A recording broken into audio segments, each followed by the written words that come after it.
Assalamualaikum warahmatullahi wabarakatuh. Dalam video kali ini kita akan mempelajari tentang relasi atau hubungan antar tabel yang ada di dalam sebuah database yang biasa dikenal dengan istilah table relation. Untuk dapat membuat tabel relation dalam sebuah database, caranya sangat mudah. Kita cukup mentransformasikan atau merubah bentuk dari sebuah ERD ke dalam bentuk tabel. Bagaimana caranya?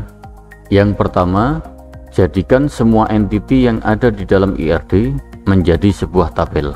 Misalkan dalam sebuah ERD terdapat entity mata kuliah dan entity mahasiswa, maka kedua entity ini kita rubah bentuknya menjadi tabel mata kuliah dan tabel mahasiswa. Kemudian berikutnya, setiap atribut yang ada di dalam ERD jadikan sebagai sebuah field atau kolom tabelnya. Sebagai contoh misalnya, di dalam sebuah ERD terdapat entity mata kuliah, di mana entity mata kuliah ini memiliki atribut kode mata kuliah dan nama mata kuliah. Maka kalau kita transformasikan ke dalam bentuk tabel, akan menjadi tabel mata kuliah dengan nama kolom sesuai dengan nama atributnya. Kemudian dalam transformasi atribut ini ada beberapa hal yang harus kita perhatikan. Yang pertama, setiap atribut key itu harus dijadikan sebagai primary key tabel. Misalkan dalam sebuah ERD terdapat entity mata kuliah, di mana dalam entity mata kuliah ini terdapat sebuah atribut key dengan nama kode MK dan sebuah atribut dengan nama mata kuliah. Maka kalau kita transformasikan ke dalam bentuk tabel, akan menjadi tabel mata kuliah, di mana primary key dari tabel ini diperoleh dari atribut key kode mata kuliah. Kemudian yang kedua, atribut komposit tidak perlu dijadikan field atau kolom dalam tabel.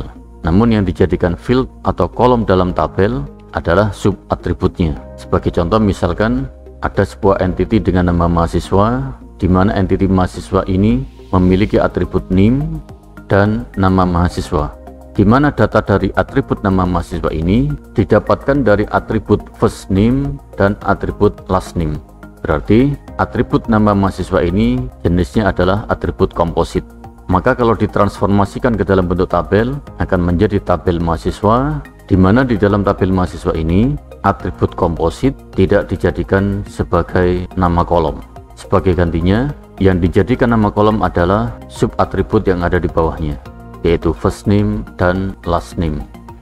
Kemudian yang ketiga, untuk atribut multi value harus dijadikan menjadi tabel tersendiri, namun tetap menggunakan atribut key dari entity-nya. Sebagai contoh misalkan sebuah entity dengan nama dosen yang memiliki atribut NIDN, nama dosen, dan gelar, di mana untuk atribut gelar ini jenis atributnya adalah atribut multi value. Maka kalau ditransformasikan ke dalam bentuk tabel, entity dosen akan menjadi tabel dosen, atribut multi value-nya yaitu atribut gelar juga akan menjadi sebuah tabel tersendiri. Namun di dalam kolomnya tabel gelar ini tetap memasukkan atribut key dari entity-nya, yaitu NIDN. Kemudian yang keempat, untuk atribut derivatif tidak perlu dijadikan sebagai field atau kolom dalam tabel. Sebagai contoh misalkan ada sebuah entity dengan nama mahasiswa yang memiliki atribut name, nama mahasiswa, tanggal lahir, dan umur, di mana untuk atribut umur ini jenis atributnya adalah atribut derivatif. Maka jika ditransformasikan ke dalam bentuk tabel akan menjadi tabel mahasiswa, di mana di dalam tabel mahasiswa ini tidak perlu menambahkan kolom umur. Kemudian berikutnya, untuk transformasi dari jenis cardinality yang ada di dalam sebuah ERD, ini juga ada beberapa ketentuan yang harus diperhatikan.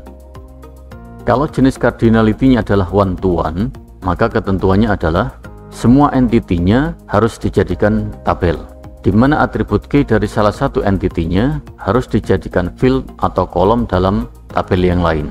Atau dengan kata lain, atribut key dari salah satu entity-nya dijadikan sebagai foreign key atau kunci tambahan dalam tabel yang lain. Sebagai contoh misalnya, ada relasi one to one dari entity mahasiswa dan entity KTM. Maka jika ditransformasikan ke dalam bentuk tabel, semua entity-nya dijadikan tabel. Berarti akan ada tabel mahasiswa dan tabel KTM. Namun yang perlu diingat di sini adalah salah satu atribut key yang ada di dalam sebuah tabel harus dimasukkan menjadi field atau kolom tambahan dalam tabel yang lain. Sebagai contoh, primary key yang ada di dalam tabel mahasiswa ini ditambahkan menjadi kolom baru di dalam tabel KTM. Atau dengan kata lain, atribut name yang ada di dalam tabel KTM ini merupakan foreign key dari primary key name yang ada di dalam tabel mahasiswa. Di mana tujuan dari penambahan foreign key di dalam tabel KTM ini adalah agar tabel KTM ini dapat mengakses semua data yang ada di dalam tabel mahasiswa.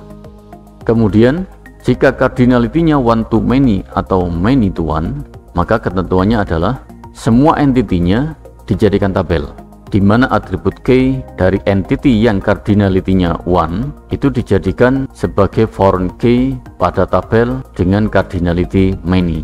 Sebagai contoh misalnya, relasi one to many dari entity ruang dan mata kuliah. Maka jika ditransformasikan ke dalam bentuk tabel, berarti akan ada dua tabel yang dihasilkan, yaitu tabel ruang dan tabel mata kuliah. Kemudian yang harus diperhatikan lagi adalah atribut key dari entity yang memiliki cardinality one, yaitu entity ruang, itu harus ditambahkan ke dalam entity yang memiliki cardinality many, yaitu mata kuliah. Jadi primary key kode ruang yang ada di dalam tabel ruang ini harus ditambahkan ke dalam tabel mata kuliah. Atau dengan kata lain, kode ruang yang terdapat di dalam tabel mata kuliah ini merupakan foreign key atau kunci tambahan dari primary key kode ruang yang terdapat di dalam tabel ruang. Nah, dengan adanya foreign key kode ruang di dalam tabel mata kuliah ini, maka secara otomatis antara tabel mata kuliah dan tabel ruang akan dapat terkoneksi satu dengan yang lainnya. Kemudian berikutnya, jika cardinality-nya many to many, maka ketentuannya adalah semua entity dan relasinya dijadikan tabel, di mana atribut key dari semua entity yang memiliki cardinality many harus dijadikan sebagai foreign key pada tabel relasinya. Sebagai contoh misalnya, relasi many to many dari entity dosen dan entity mata kuliah. Jika ditransformasikan ke dalam bentuk tabel, maka akan ada tabel dosen dan tabel mata kuliah. Kemudian ingat tadi, selain entity, relasinya juga jadikan sebagai tabel, sehingga akan muncul tabel mengajar. Untuk penamaan tabel relasi ini bisa sama dengan nama relasinya, atau bisa juga kita ganti dengan nama yang lain yang sesuai dengan data dalam tabelnya. Dan selain itu, kita juga bisa menambahkan field atau kolom yang dianggap perlu untuk ditambahkan. Kemudian yang juga harus diperhatikan dalam transformasi cardinality many to many ini adalah semua primary key yang terdapat di dalam seluruh tabel yang direlasikan, yaitu primary key NIDN yang ada di dalam tabel dosen dan primary key kode mata kuliah yang terdapat di dalam tabel mata kuliah, harus menjadi foreign key tabel relasinya. Baik, sekarang coba kita terapkan semua konsep dari transformasi ERD ke dalam bentuk tabel ini dalam sebuah studi kasus, di mana dalam studi kasus ini kita diminta untuk membuat table relation dari ERD perkuliahan yang pernah kita buat di dalam video sebelumnya. Coba kita tampilkan dulu ERD-nya. Nah, sekarang coba kita transformasikan bentuk ERD ini ke dalam bentuk table relation. Masih ingat caranya? Yang pertama, buat tabel dari seluruh entity beserta atributnya. Kalau kita breakdown dari entity yang ada di dalam ERD perkuliahan tadi, itu ada entity dosen yang memiliki 3 buah atribut, yaitu NIDN, nama dosen, dan gelar. Dan ingat, atribut gelar ini jenis atributnya adalah atribut multi value. Maka jika ditransformasikan ke dalam bentuk tabel, akan ada 2 tabel yang dihasilkan, yaitu tabel dosen dan tabel gelar. Kemudian setelah itu, tambahkan garis relasi antara kedua tabel ini sesuai dengan atribut key-nya. Kemudian berikutnya ada entity mahasiswa dengan atribut name, nama mahasiswa, tempat tanggal lahir, dan umur, di mana jenis dari atribut umur ini adalah atribut derivatif, sehingga kalau kita transformasikan ke dalam bentuk tabel akan menghasilkan tabel mahasiswa seperti ini. Kemudian berikutnya ada entity mata kuliah dengan atribut kode mata kuliah dan nama mata kuliah. Jika ditransformasikan ke dalam bentuk tabel, maka akan menjadi tabel mata kuliah seperti ini. Kemudian berikutnya ada entity ruang, di mana entity ruang ini memiliki atribut kode ruang dan nama ruang, sehingga jika ditransformasikan ke dalam bentuk tabel akan menjadi tabel ruang seperti ini. Nah, sekarang setelah seluruh entity kita transformasikan ke dalam bentuk tabel, Maka langkah berikutnya adalah kita buat relasi antar tabel berdasarkan cardinality dan relasi antar entitinya. Coba kita cek ERD-nya. Berarti ada 3 relasi yang digunakan, yaitu relasi antara entiti mata kuliah dengan entiti ruang, di mana cardinality-nya adalah many to one. Kemudian yang kedua, relasi antara entiti dosen dengan entiti mata kuliah, di mana cardinality-nya adalah many to many. Kemudian yang ketiga, relasi antara entiti mahasiswa dengan entiti mata kuliah, di mana cardinality-nya adalah many to many. Baik, sekarang coba kita transformasikan cardinality dan relasi tersebut ke dalam bentuk table relation. Yang pertama, coba kita transformasikan relasi antara entiti mata kuliah dan entiti ruang, di mana cardinality dari relasi ini adalah many to one. Ingat tadi, ada 2 ketentuan yang harus kita penuhi. Yang pertama, semua entiti yang ada di dalam relasi ini harus diubah menjadi sebuah tabel. Untuk entiti mata kuliah, sudah ada tabelnya. Kemudian untuk entiti ruang juga sudah ada tabelnya. Berarti sekarang tinggal ketentuan yang kedua. Nah, untuk ketentuan yang kedua adalah atribut K yang ada di dalam entiti yang memiliki cardinality 1, yaitu entiti ruang, itu harus ditambahkan ke dalam entiti yang memiliki cardinality many, yaitu mata kuliah. Berarti dalam bentuk tabelnya, primary key kode ruang yang ada di dalam tabel ruang ini harus ditambahkan ke dalam tabel mata kuliah, sehingga tabel mata kuliah akan memiliki kolom baru dengan nama kode ruang. Kemudian setelah itu kita hubungkan kedua atribut K ini dengan garis relasi. Jadi kode ruang yang terdapat di dalam tabel mata kuliah ini merupakan foreign key dari primary key kode ruang yang ada di dalam tabel ruang. Kemudian berikutnya kita transformasikan relasi dengan cardinality many to many antara entiti dosen dan entiti mata kuliah, di mana ketentuannya untuk semua entiti dan relasi dari cardinality many to many ini semuanya harus ditransformasikan menjadi sebuah tabel. Berarti harus ada 3 tabel yang dibuat, yaitu tabel dosen, tabel mata kuliah, dan tabel mengajar. Untuk tabel dosen sudah kita buatkan, tabel mata kuliah juga sudah kita buatkan. Berarti tinggal 1 tabel lagi yang harus kita buat, yaitu tabel mengajar. Untuk tabel mengajar ini, nama tabelnya boleh sama dengan nama relasinya, boleh juga tidak. Di samping itu, kita juga bisa menambahkan kolom-kolom baru guna untuk melengkapi data-data yang dihasilkan.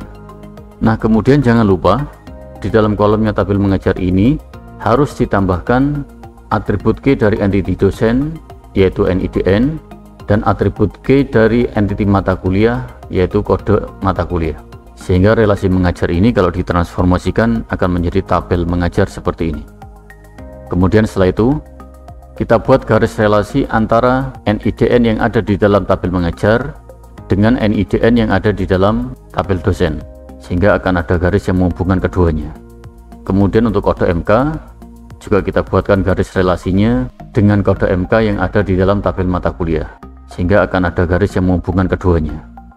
Jadi kalau kita baca, NIDN yang ada di dalam tabel mengajar ini merupakan foreign key dari primary key NIDN yang ada di tabel dosen. Sedangkan kode mata kuliah yang terdapat di dalam tabel mengajar ini merupakan foreign key dari primary key kode mata kuliah yang ada di dalam tabel mata kuliah. Kemudian yang terakhir, kita transformasikan relasi antara entiti mahasiswa dan mata kuliah, di mana cardinality relasinya adalah many to many. Berarti dalam transformasi ini harus ada 3 tabel, yaitu tabel mahasiswa, tabel mata kuliah, dan tabel relasinya. Untuk tabel mahasiswa sudah kita buatkan, kemudian untuk tabel mata kuliah juga sudah kita buatkan. Tinggal kita buatkan tabel relasinya.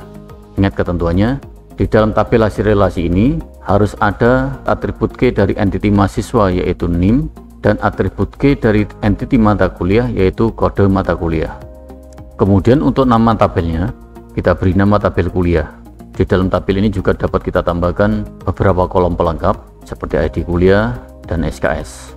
Kemudian setelah itu tinggal kita buatkan garis relasi dari atribut K yang terdapat di dalam tabel kuliah ini dengan primary key-nya.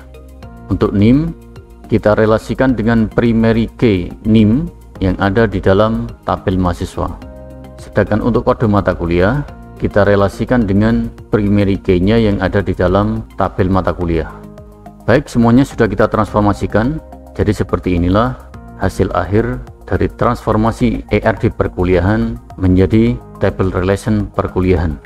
Mudah-mudahan dapat dipahami. Terima kasih. Assalamualaikum warahmatullahi wabarakatuh.